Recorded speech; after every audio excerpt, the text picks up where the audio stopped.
Okay, so this was the original first layer of my laying in of the wood on this pumpkin still life.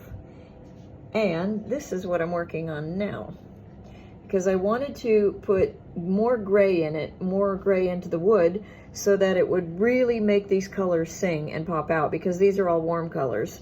And I've added a wee bit of highlights. I tend to exaggerate a lot of stuff and then basically try to tone it down. But I like the contrast. I've been working on these areas. I'm just sort of putting in a streaky kind of thing using a brush like this. Can I get that in there? Yeah. And you see, if I move this closer, maybe it will come in focus. Anyway, you can see I'm kind of abusive on my brushes, honestly, but because I'm not wanting to work so particularly detailed anymore, I kind of like the fact that I'm bad with my brushes. Let's see if I can put that in focus. Yeah, there we go. Because I want to have more mixture on line texture kind of stuff. So you can see that I'm using that to my advantage here when I mix the colors. Again, black and gray, black and burnt umber and white. And I sort of just stroke them. And that way, as I put in a stroke like that, I can just go ahead and get these little mixtures. So I put in a subtle shadow there on that one. And anyway, so that's how it's coming along. I'm gonna go actually take this painting out of my bedroom now and go work on the actual site, because I want to put in these shadows here, really, really burnt umber and black, but this is burnt umber by itself with a transparent wash here. And then I put a little darker up like there, because the shelf, you can see I kind of made a straight line there, but it made it very, very subtle.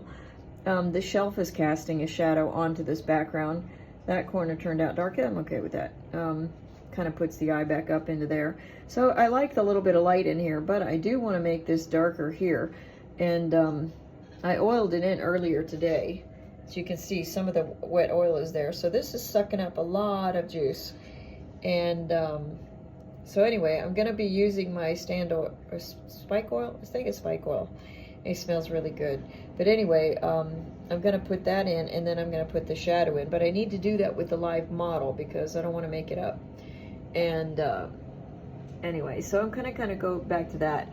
I also realized when I was looking at my model earlier today that I don't have enough light coming on the basket here. I've got a real good highlight here, but I also need this to go in the dark. Now, some of this you're seeing is because of the glare, so it's not photographing that well, but and I think I want to put, once this is dry along this pumpkin thing, I want to texture in a little bit of kunkiness, because it's not exactly all the same color here. And I was really struggling to do that when it was all wet paint. So that's what I'm going to be working on tonight. But I'm happy with the gray here. But I don't like this being brown now, so even this has to be a darker than this, but lighter than that. But I want to make this also more of a gray brown. But anyway, so that's what I'm going to work on. Ciao, ciao for now. Happy painting. You see how it's a process in layers? You don't have to worry about if you do something perfect the first time, because you layer, layer, layer, and then you get these little surprises. I'm actually loving the purple come through with this. I don't know that it's very realistic, but I also like the pinks that are in the pumpkin here that I put in. So I'm actually doing what I intended to do, and that's a fun thing.